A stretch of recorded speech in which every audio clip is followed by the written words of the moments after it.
Diyos ng pag-ibig, at sa Kanya ay sumamba sa Diyos na ating Ama. Iwanan at ating samahan ang Diyos ng buhay, Diyos sa ating gabay.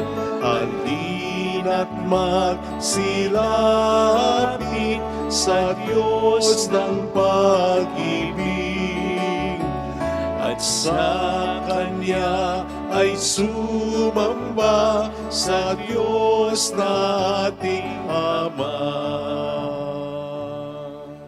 Sa ngalan ng Ama at ng Anak ng Espiritu Santo. Amen. Sumainyo ang Panginoon. At sumaiyo rin. Ngayon po ay pinagdiriwang ng ating inang simbahan ang dakilang kapistahan ng pagkapahayag ng magandang balita tungkol sa Panginoon. Upang tayo maging marapat sa banal na pagdiriwang na ito, alina't magsisimuna para sa ating mga kasalanan at pagkukulang. Tayo pong lahat, inaamin ko sa makapangyarihang Diyos at sa inyo mga kapatid, na lubha ako nagkasala sa isip, sa salita at sa gawa, at sa aking pagkukulang. Kaya sinasamo ko sa mahal na Birheng Maria, sa lahat ng mga anghel at mga banal, at sa inyo mga kapatid, na ako'y panalangin sa Panginoong ating Diyos.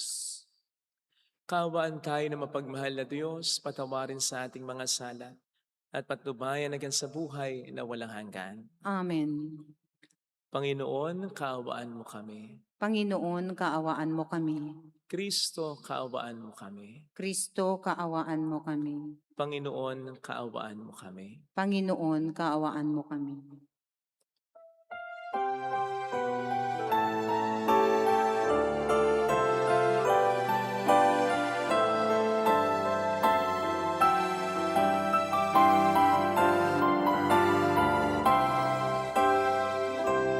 Luwalhati sa Diyos sa kaitaasan, kaloob sa lupa ay kapayapaan.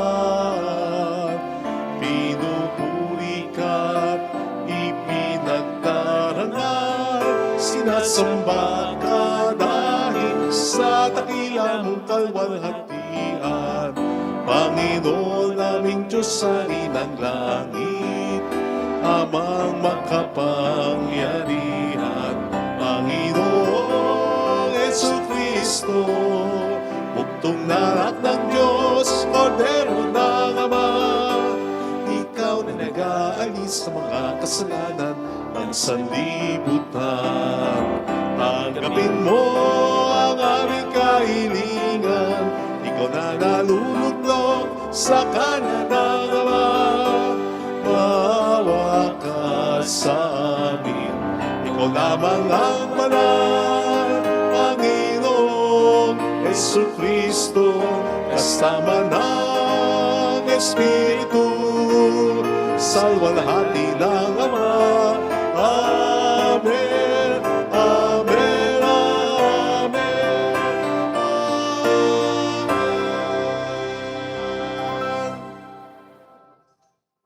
Yumuko tayo, maaaring ibulong sa Panginoon ang ating intensyon. Dasal natin ang mga OFW, mga tumutulong sa ating simbahan. Manalangin tayo. Ama naming makapangyarihan, iloob mo ang iyong salita ay maging totoong tao. Na sinapupunan ng mahal na Birheng Maria, kaming mga sumasampalataya na Diyos na totoo at tao ring totoo ang aming tagapagligtas sa ipagngitapatin mong makasalo sa kaniyang pagkadiyos. Sa pamamagitan niya, kasama ng Espiritu Santo, magpasa walang hanggan. Amen. Ang salita ng Diyos mula sa aklat ni Propeta Isaias. Noong mga araw na iyon, ipinasabi ng Panginoon kay Akas, "Humingi ka sa akin ng palatandaan maging sa kalaliman ng Siol o sa kaitaasan ng langit? Sumagot si Akas, hindi po ako hihingi. Hindi ko susubukin ng Panginoon. Sinabi ni Isayas, pakinggan mo, sambahayan ni David. Kulang pa ba ang galitin ninyo ang mga tao na pati ang aking Diyos ay inyong niyayamot? Kaya nga't ang Panginoon na rin ang magbibigay ng palatandaan. Maglilihi ang isang dalaga at manganganak ng lalaki, at ito'y tatawaging Emmanuel, sapagkat ang Diyos ay sumasa atin. Ang salita ng Diyos. Salamat sa Diyos. Handa akong naririto upang sundin ang loob mo. Handa akong naririto upang sundin ang loob mo. Ang mga paghandog, pati mga hain, at ang mga hayop na handang sunugin. Hindi mo na ibig na dambana dalhin, upang yaong salay iyong patawarin.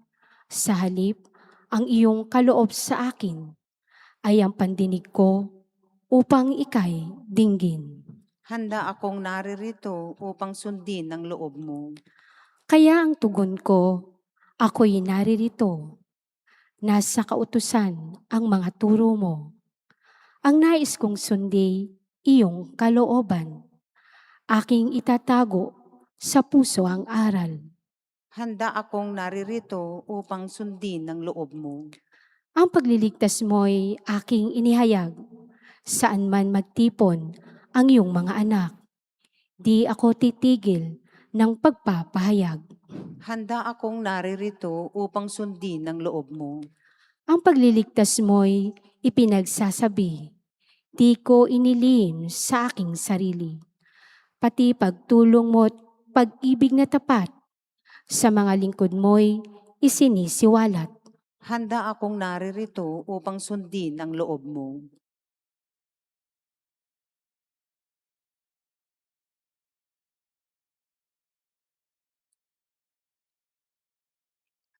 Ang salita ng Diyos mula sa sulat sa mga Hebreo. Mga kapatid, ang dugo ng toro at ang mga kambing ay hindi makapapawi ng mga kasalanan. Dahil diyan, nang si Kristo'y manaog sa sanlibutan, sinabi niya sa Diyos, ang mga hain at handog ng mga hayop ay hindi mo ibig. Kaya't inihandog mo ang aking katawan upang maging hain. Hindi mo kinalugdan ang mga handog na susunugin at ang mga handog dahil sa kasalanan. Kaya't aking sinabi, narito ako, O Diyos, upang tupdin ang inyong kalooban. Ayon sa nasusulat sa kasulatan tungkol sa akin. Sinabi munas niya, hindi mo iniibig o kinalugdan ang mga hain at handog ng mga hayop, mga handog na susunugin at mga handog dahil sa kasalanan. Bagamat ito'y inihahandog ayon sa kautusan. Sa kanya sinabi, narito ang upang tupdin ang inyong kalooban. Inalis ng Diyos ang unang handog na pinalitan ng Diyos ang unang handog. Pinalitan ng handog ni Kristo at dahil sa kanyang pagsunod sa kalooban ng Diyos, nilinis tayo ni Jesucristo sa ating mga kasalanan sa pamamagitan ng minsan paghahandog ng kanyang sarili at iyo'y sapat na. Ang salita ng Diyos. Salamat sa Diyos.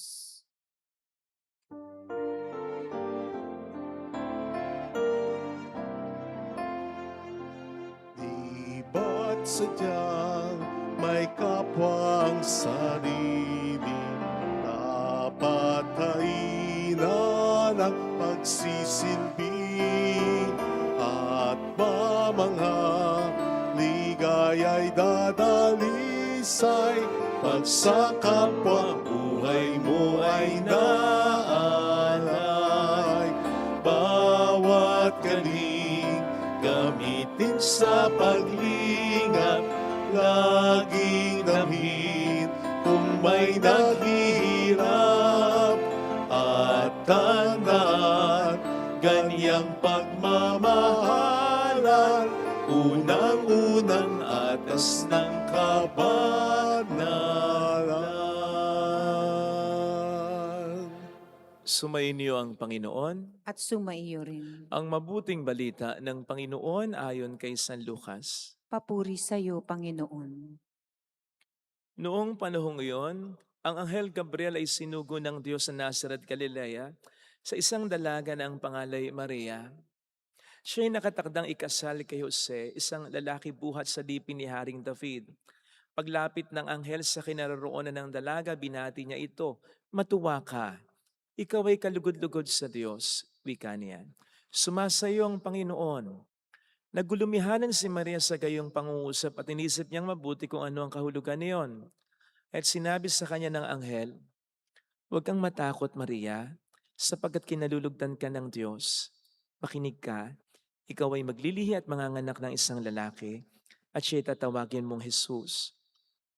Magiging dakila siya, tatawaging anak ng kataas-taasan. Ibibigay sa kanya ng Panginoong Diyos ang trono ng kanyang amang si David. Maghahari siya sa angkan ni Jacob magpakailanman, at ang kanyang paghahari ay walang hanggan." "Paano mangyayari ito kayong ako'y dalaga?" tanong ni Maria.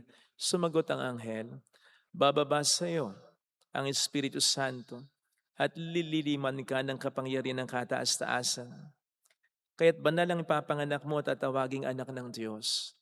Natatandaan mo ang iyong kamag-anak na si Elizabeth? Alam ng lahat na siya'y baog, ngunit naglihi siya sa kabila ng kanyang katandaan. At ngayon 6 na buwan na ng kanyang pagdadalang tao, sapagkat walang hindi mapangyayari ang Diyos." Sumagot si Maria, "Ako'y alipin ng Panginoon, mangyari sa akin ang iyong sinabi." At nilisan siya ng anghel. Mga kapatid, ang mabuting balita po ng Panginoon. Pinupuri ka namin, Panginoong Hesukristo. Welcome sa Our Lady of Lazaret Quasay Parish, kung saan nais lang pong umiyak. Samahan tayo ng mahal na ina sa pag-iyak at sa pagdarasal upang maging maayos ang lahat. Meron po ba kayong mga plano sa buhay? Siyempre, dapat lang kaysa walang plano. Pero gaano po kayo ka-open o kabukas na ito ay mabago? O masyado na po kayong sarado na sa kahit na konting pagbabago ay ayaw nyo na mabago ang inyong plano? Simula pa lang po pagkabata ay marami na tayong gustong mangyari sa buhay natin. Yan ang madalas na sagot natin sa tanong nung bata tayo sa atin na, anong gusto mong maging paglaki mo? Of course, nababago yan dahil tayo bata pa. But as time goes by, mas nagiging seryoso na ang ating mga plano. Dahil mas nagiging maliwanag na sa atin ang ating kakayanan, ang oras na meron tayo, ang oportunidad na meron tayo. Kaya naman, mas nagiging mas focused na tayo sa ating mga gusto. Pupwedeng nung bata tayo o bata-bata tayo, nagbabago ang ating mga plano. Pero kapag medyo tumatanda na tayo, aminin po natin, mas nagiging firm na tayo sa ating mga plano. Dito na po yung punto na mahirap nang magbago ng plano. Lalo pat kung feeling natin ay babalik tayo sa zero. Narinig po natin sa ating ebanghelyo ang pagbabago ng plano ni Maria. Sapagkat ang Diyos ay mayroong mas magandang plano para sa Kanya. Masasabi po natin na hindi ito naging ganon kadali para kay Maria, sapagkat ang pag-aasawa ay seryosong pinaplano talaga. Siguradong nag-prepare siya physically, financially, emotionally, psychologically, and spiritually. Siguradong marami siyang mga expectations para dito. Pero ang lahat ng iyon ay hinayaan niyang mabago. Dahil nga po, ang Diyos para sa kanya ay may mas magandang plano. Naniniwala po ako na noon pa man, maliwanag na ito para kay Maria. Yung katotohanan ng God's plan is always better than man's plan. Kaya ito rin ang naging daan para mas makapagpaubaya siya sa plano ng Diyos para sa kanya. Gaano man katindi ang mga sinasakripisyo niya.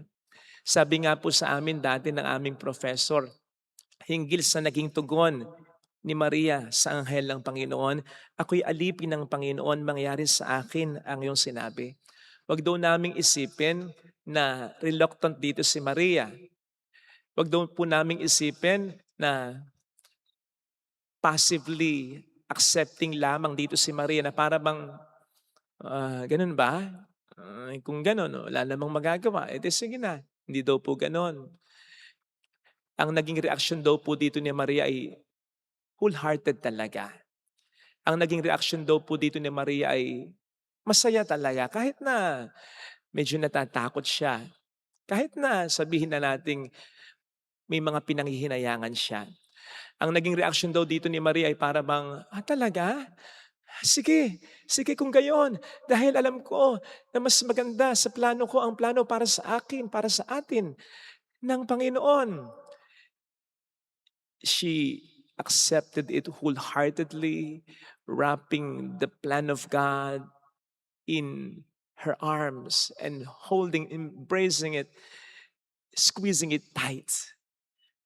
Yun daw, kung babasahin daw natin ang Greek translation ng sinabi ni Maria dito, ako'y alipin ng Panginoon, mangyari sa akin ang iyong sinabi. At yun daw ay dahil alam na ni Maria, noon pa man, ang katotohanan na mas magandang dihamak ang plano ng Diyos kaysa sa plano ng tao. Kahit pa ang plano ng tao ay planado. Ito po ang dahilan kung bakit naniniwala tayo na noon pa man ang mahal na ina ay nagbabasa na talaga ng Biblia. Ito'y ayon din sa mga tradisyon. Sa Biblia kung saan siguradong nabasa niya ang iba't ibang mga istorya ng pagbabago ng Diyos ng plano ng tao para sa kanyang mas magandang plano. Halimbawa, nandiyan ang istorya ni Abraham na kahit matanda na ay binunot pa ng Diyos sa kanyang bayang kinagisnan. Nandiyan ang istorya ni Moises na kahit na settled na, kontento na sa buhay niya, ay binunot pa rin ng Diyos upang palayain ang bayan niya. Nandiyan ang maraming istorya ng mga propeta na very reluctant nung una na sumunod sa kalooban ng Diyos katulad ni Jonah until they realized mas maganda talagang dihamak ang plano ng Diyos para sa kanila. Mga kapatid, tandaan po natin na higit pa sa Biblia na hawak noon ni Maria ang hawak natin ngayon. Sapagkat mas kumpleto ang Biblia na binabasa natin. Mas marami itong istorya ng pagbabago ng Diyos sa plano ng tao para matupad ang kanyang mas magandang plano. Nandiyan ang istorya, of course, ng mga disipulo. Lalo-lalo na ni Mateo. Nandiyan ang istorya ni Pablo. Nandiyan siyempre ang istorya ng binasa natin ngayong Ebanghelyo. Lahat ng istorya ngayon, makikita natin, walang pagsisisi sa mga taong yan dahil napatunayan talaga nila na mas magandang dihamak ang kalooban ng Diyos kesa sa kalooban nila. Kaya po, ang isa sa mahalagang mensahe ng ating pagdiriwang ngayon, mga kapatid, ay wag po tayong matakot na baguhin ang ating plano. Kung ito ay dahil sa pagsunod natin sa plano ng Diyos para sa atin. Makatutulong pong malaki kung lagi tayong magdarasal, kung lagi tayong nagsisimba, kung lagi tayong nagbabasa at nagninilay ng Biblia, kung lagi tayong sumusunod sa Diyos. Ine-emphasize ko po yung salitang lagi, para lagi tayong masanay sa tinig ng Diyos. Sapagkat ngayon, sabi nga, napakaraming tinig, napakaraming mga distractions, napakaraming mga temptations, napakarami talagang mga hadlang at napakaraming mga manlilito sa atin upang hindi natin magawa ang mga dakilang plano ng Diyos para sa atin. Kaya mahalaga na tayo'y nasasanay sa tinig ng mabuting pasol upang tayong kanyang mga tupa ay hindi makinig sa tinig ng iba. Yung sinabi ni Maria dito tungkol sa sarili niya, ako'y alipin ng Panginoon. Sabi pa ng aming professor dati, yung sense daw nito, yung pagiging alipin ni Maria, hindi lang yung that moment ha. Hindi lamang sinabi ni Maria na para bang, o mula ngayon, papaalipin na ako sa Diyos, susunod na ako sa Kanya. Hindi. Hindi. Dati pa, sumusunod na si Maria sa kalooban ng Ama. Dati pa, alipin na ang turing ni Maria sa sarili niya. At maya't maya sa kaniyang buhay, napatunayan niya na kapag sumusunod siya sa Diyos, mas nagiging maganda ang takbo ng buhay niya. Kaya sana mga kapatid, tulad ng mahal na ina, lagi tayong sumunod sa Diyos. Ngayon, kahit na lagi tayong sumusunod sa Diyos, ay we still find ourselves right now into a not so good situation or bad situation, na ayaw nating sitwasyon, wag po tayong mag-alala. Katulad po ni Maria, hindi naman po naging maliwanag agad sa kanya ang mas magandang plano ng Diyos para sa kanya. Hindi naman naging maliwanag agad sa kanya kung ano yung pagliligtas na gagawin ni Jesus. Kasi kung naging maliwanag agad sa kanya, bakit pa siya iiyak sa paanan ng krus? E di sana sa isip niya, o kaya talagang sinabi niya, okay lang, huwag nating intindihin ito masyado, sapagkat sa ikatlong araw, mabubuhay uli ang anak ko. At yun ang pagliligtas na gagawin niya sa mundo. Hindi. Hindi naman maliwanag yun agad kay Maria, pero patuloy siyang nagtiwala. Patuloy siyang kumapit hanggang wakas. At saka napatunayan niya yung pinakamatinding patunay na mas maganda talaga ang plano ng Diyos para sa Kanya. Ito sana ang hiling nating biyaya sa ating banal na misa. Nakatulad din ng sinasabi San Pablo sa atin sa 1 Corinthians 7:17, each person should live as a believer into whatever situation God has assigned to them. Gusto ko yung word na believer, na sa anumang sitwasyon kung saan tayo naroon, hindi man ito magandang sitwasyon, mamuhay tayong naniniwala sa mas magandang plano para sa atin ng Panginoon. Dahil kung yun ay hindi magandang sitwasyon, hindi siguradong hindi yun ang magandang plano para sa atin ng Panginoon. Again, tandaan natin na ang magandang plano ng Diyos para sa atin ay higit hamak na mas maganda kaysa sa mga naunang plano natin. Ito sana, mga kapatid, ang paniwalaan natin, lalo pat mas matagal na ang plano ng Diyos para sa atin. In fact, hindi pa tayo pinapanganak, may plano na siya. Sapagkat siya ang nagbigay ng kakayanan sa atin. Siya din ang nagbigay ng panahon ng buhay natin. Kaya siya ang pinaka nakakaalam nung una pa lang kung ano ang dapat nating kalagyan, kung saan tayo dapat mapunta, kung ano dapat gagawin natin sa buhay, at kung sino ang dapat nating makasama. Kaya, just hold on. Sabi nga sa hobilya noong nakaraang linggo, patuloy lang tayong sumunod sa Panginoon, sapagkat yung kinalalagyan nating pangit na sitwasyon, hindi yon ang plano para sa atin ng Panginoon. Amen. Ilagay natin ang ating kanang kamay sa tapat ng ating puso.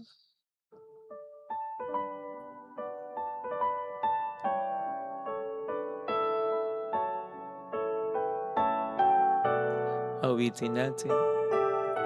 Alam kong may magagawa ang Diyos.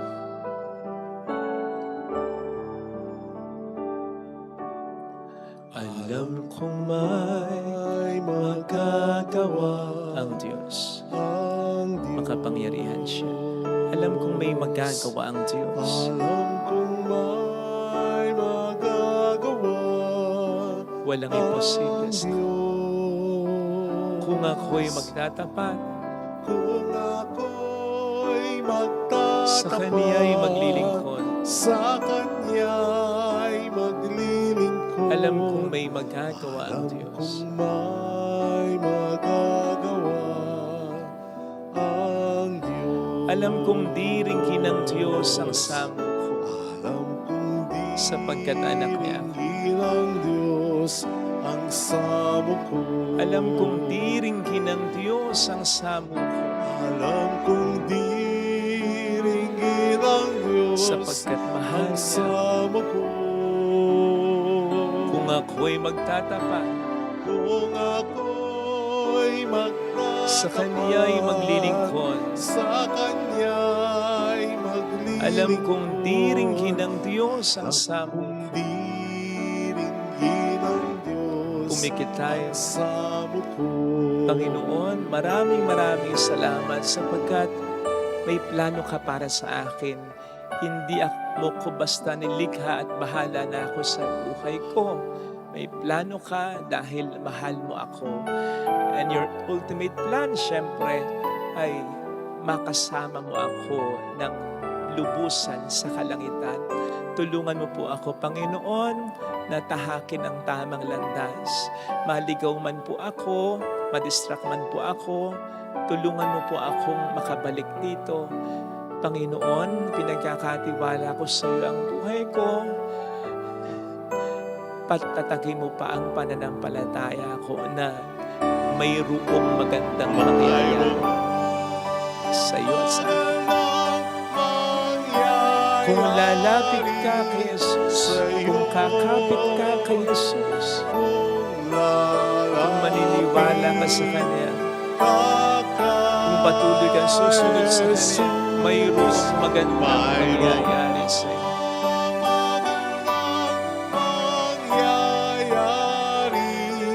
Kung lalapit kay Jesus, Kung lalapit kay Jesus. papuri sa Ama at sa Anak sa Espiritu Santo. Kapara ng sa unang-una, ngayon magpakailanman, magpasawalang hanggan. Amen.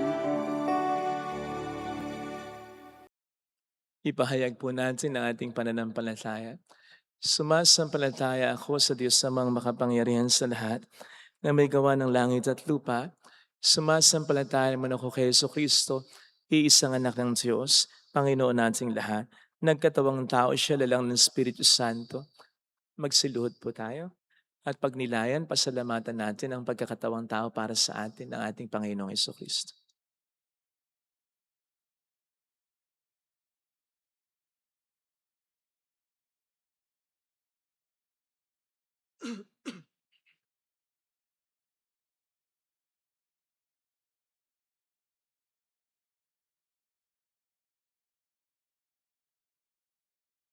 Magsitayo na po tayo. Pinanganak ni Santa Mariang Birhen, pinagpakasakit ni Poncio Pilato. Ipinako sa krus na matay inilibing, nanaog sa kinaroroonan ng mga yumao. Nang may 3 araw na buhay na maguli, umakyat sa langit, naluluklok sa kanan ng Diyos Amang makapangyarihan sa lahat. Doon nagmumulang paririto at huhukom sa nangabubuhay at nangamatay na tao. Sumasampalataya naman ako sa Diyos Espiritu Santo, sa banal na simbahang katolika, sa kasamahan ng mga banal, sa kapatawaran ng mga kasalanan, sa pagkabuhay na maguli na nangamatay na tao, at sa buhay na walang hanggan. Amen. Pag-aalay.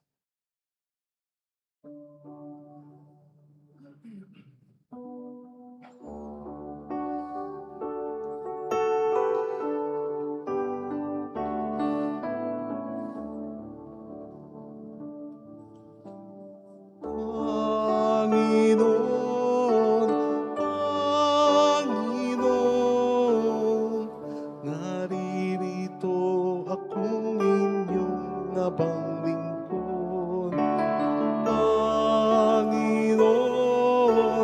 Panginoon, yamang ako'y niligtas, kinaling at tinubos. Ako ngayon'y maghandog ng haing pasasalamat. Ang handog kong panalangin sa iyo ko'y lalagak. Ako Ako nga'yo'y maghandog ng aking pasasalamat. Ang handog kong panalangin sa iyo ko ilalagay.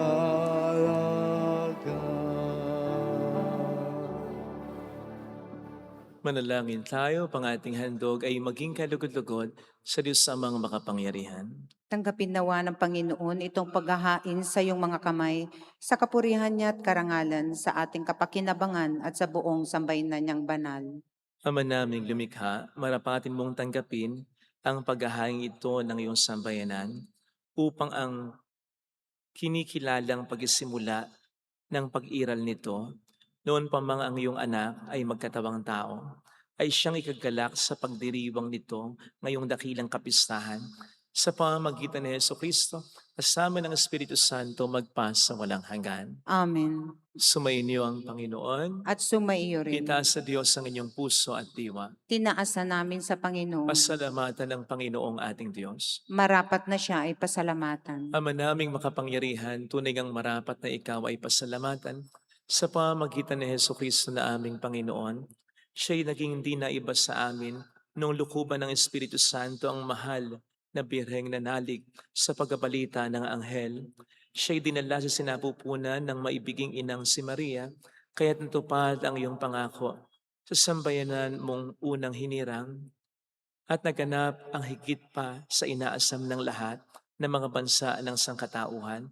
Kaya kaisa ng mga anghel na nagsiawit ng papuri sa iyo ng walang humpay sa kalangitan, kami nagbubunyi sa iyong kadakilaan. Santo, Santo, Santo, Panginoong Diyos ng mga hukbo, napupuno ang langit at lupa ng kadakilaan mo, Hosana sa kaitaasan. Pinagpala ang naparirito sa ngalan ng Panginoon, Hosana sa kaitaasan. Ama naming banal, ikaw ang bukal ng tanang kabanalan. Kaya't sa pamamagitan ng iyong Espiritu, gawin mong banal ang mga kaloob na ito upang para sa amin ay maging katawan at dugo ng aming Panginoong Hesukristo. Bago niya pinagtiis ang kusang loob na maging handog, hinawakan niya ang tinapay, pinasalamatan kaniya, pinaghati-hati niya iyon, iniabot sa kaniyang mga alagad at sinabi, "Tanggapin ninyong lahat ito at kanin. Ito ang aking katawan na ihahandog para sa inyo."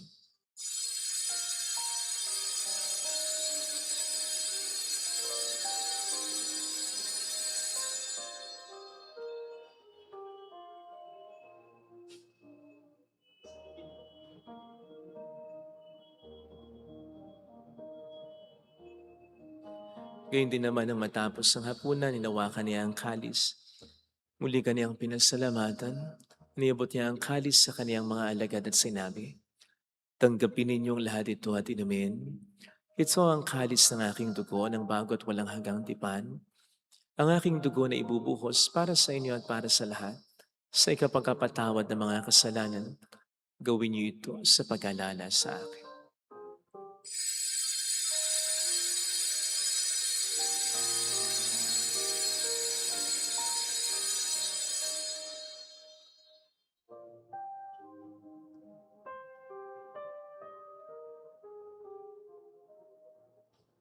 Ang misteryo ng ating pananampalataya. Si Kristo'y namatay, si Kristo'y nabuhay, si Kristo'y babalik sa wakas ng panahon. Ama, ginagawa namin ngayon ang pag-alaala sa pagkamatay at muling pagkabuhay ng iyong anak. Kaya inialay namin sa iyo ang tinapay ng buhay at ang kalis ng kaligtasan. Kami nagpapasalamat dahil kami iyong binarapat na tumayo sa harap mo para maglingkod sa iyo. Sinasamo namin kami na magsasalo sa katawan at dugo ni Kristo ay mabuklod sa pagkakaisa sa pamamagitan ng Espiritu Santo. Ama, lingapin mo ang iyong simbahang laganap sa buong daigdig. Puspusin mo kami sa pag-ibig. Kaisa ni Leon na aming Papa, ni Dennis na aming Obispo at ang Tanang Kaparian. Alalahanin mo mga kapatid naming nahimlay na may pag-asang sila'y muling mabubuhay, lalo ng aming mga ipagdarasal. Pagdasal natin ang ating mga kakilalang yumaon. Kaawaan mo sila at patuloyin sa iyong kaliwanagan. Kaawaan mo at paging tapatin kaming lahat na makasalo sa iyong buhay na walang wakas, kaysa ang mahal na Birhen ng Lasalet, ang ina ng Diyos, isanusay ang kabiyak ng kanyang puso lahat ng mga banal na namuhay dito sa daigdig ng kalugod-lugod sa iyo. May pagdiwang naman namin ang pagupuri sa ikararangal mo sa pamamagitan ng iyong anak na aming Panginoong Kristo. Sa pamagitan ni Kristo, kasama niya at sa Kanya, ang lahat ng parangal papuri ay sa iyo, Diyos amang makapangyarihan, kasama ng Espiritu Santo, magpasawalang hanggan.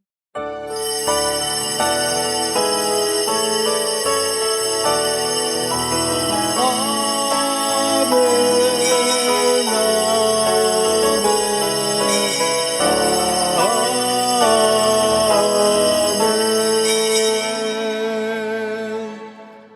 Tumawag tayo sa ating Ama.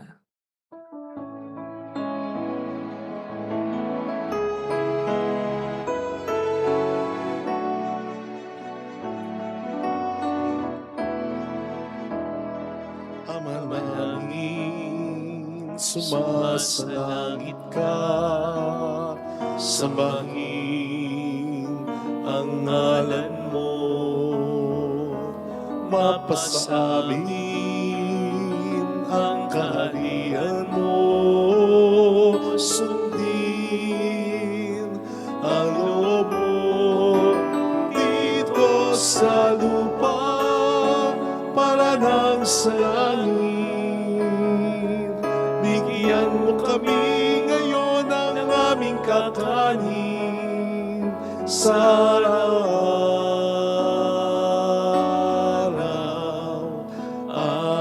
at patawarin mo kami sa aming mga sala, para ng pagpapatawad namin sa nagkakasala sa amin.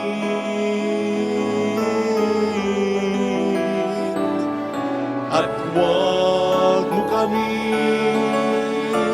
ipaintulot sa tukso, at iadya mo kami sa lahat ng masama.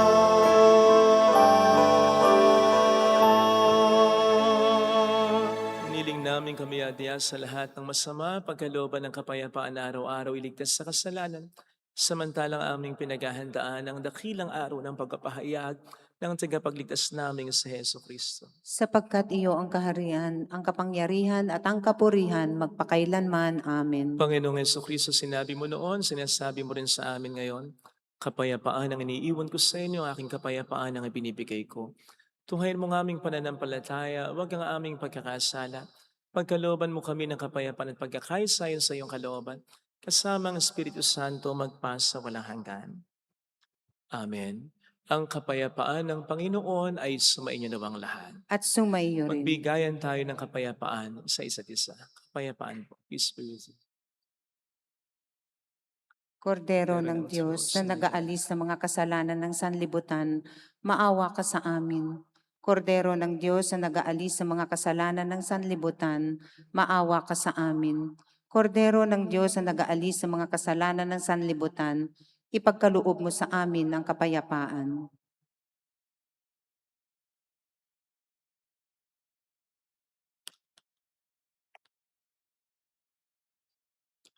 Narito sa harap natin ng Panginoon ang ating buhay at kaligtasan. Mapalad tayong inaanyayahan.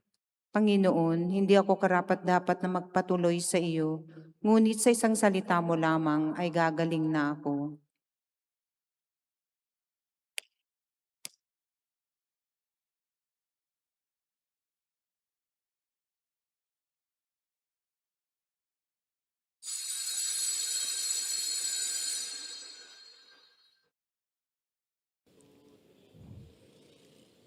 Panalangin para sa espiritual na pakikinabang. Panginoong Hesus, ako ay naniniwala na ikaw ay nasa kabanal-banalang sakramento. Iniibig kita ng higit sa lahat at ninanasa kong tanggapin ka sa aking kaluluwa. Sapagkat sa mga sandaling ito, hindi kita matatanggap sa sakramento. Tumuloy ka sa Espiritu sa aking puso. Niyayakap kita na para bang naririto ka na. Inaalay ko ng buong buo ang aking sarili sa iyo. Huwag mong hayaang mawalay ako sa iyo. Amen.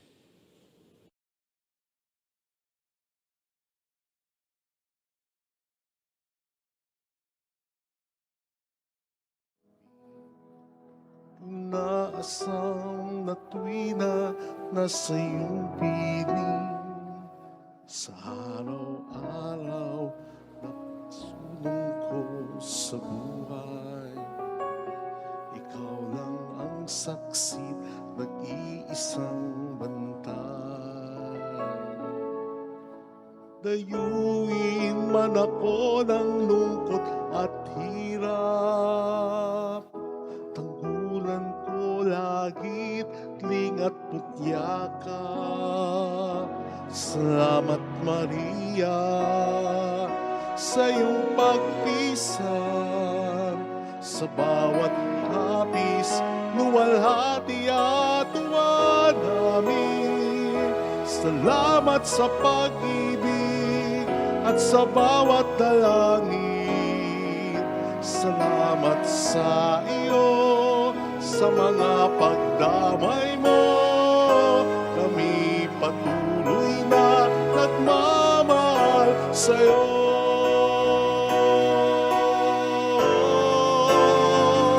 Salamat Maria sa iyong pagpisan. Sa bawat hapis, luwalhati at tuwa namin. Salamat sa pag-ibig at sa bawat dalangin. Salamat sa iyo, sa mga pagdamay mo. Kami patuloy na nagmamahal sa iyo.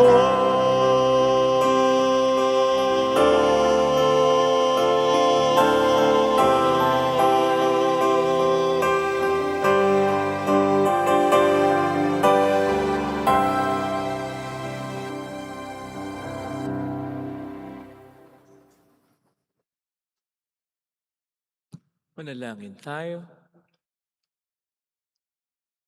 Ama naming mapagmahal, patibayin mo sa aming kalooban ang aming pinagsaluhang pananda ng pananampalatayang tunay. Ang pinananaligan naming Diyos na totoo at taong totoo, na ipinagdalang tao ni Maria sa kanyang sinapupunan, ay siya nawang magpagindapat na kami sumapit sa kaligayahan ng walang maliw na buhay sa bisa ng kanyang nagliligtas na pagkabuhay. Sa pamamagitan niya, kasama ng Espiritu Santo, magpas sa walang hanggan. Amen. Holy God, Holy Mighty One, Holy Immortal One. Have mercy on us and on the whole world. Holy God, Holy Mighty One, Holy Immortal One. Have mercy on us and on the whole world. Holy God, Holy Mighty One, Holy Immortal One. Have mercy on us and on the whole world. Jesus, King of Mercy, We trust in you. alalahanin, Alalahanin, o mahal na Birhen ng Lasalet, ina ng pag-asa, ikaw ang nagpaalala sa aming magbalik loob sa Ama. Ito ang nagpapatunay na ang kagandahang loob mo'y nanatiling busilak. Sa pag-aaruga mo sa amin, tungkulin mo'y tinupad. Sa paanan ni Kristo'y tinuring mo kaming mga tunay mong anak. Kaya ninais mong ni isa'y huwag mapahamak. Maging sa iyong walang tigil na pananalangin, pati luhay pumatak. Huwag namang mawalan ng saysayang iyong paghihirap. Hiling nawa namin sa iyo, o aming inang liyag, na matapos ang pakikibaka namin sa mundong ito at sa pananatili naming tapat kay Kristo, sa kapurihan mo'y makibahagi kaming ganap, upang kung nasaan ka ngayon, ay maparoon din kaming lahat, at ang kaganapan ng kaluwalhatian ng Diyos Amay tuluyang matupad, siya nawa. mahal na Birhen ng Lasalet, ay kapagkasundo ng mga makasalanan. Ipanalangin mong walang patid kaming mga dumudulog sa iyo. Maraming po salamat sa inyong pakikitsa at sa walang sawa niyo pong pagtulong. Salamat po. Sumayin niyo ang Panginoon. At sumaiyo rin. Pagpalain kayo kasama ang ating pamilya na mapagmahal na Diyos, ng Ama at ng Anak, ng Espiritu Santo. Amen. Humayo tayo nagtitiwala sa plano ng Diyos. Salamat sa Diyos.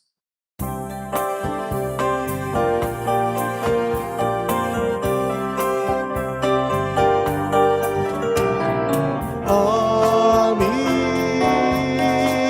iniaalay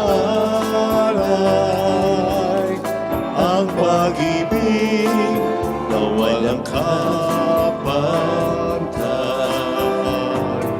Okay, sarap mabuhay kung may nagmamahal, pagmamahal na tunay at laging dalisay. Ang birhen kong umibig ay walang sinamis,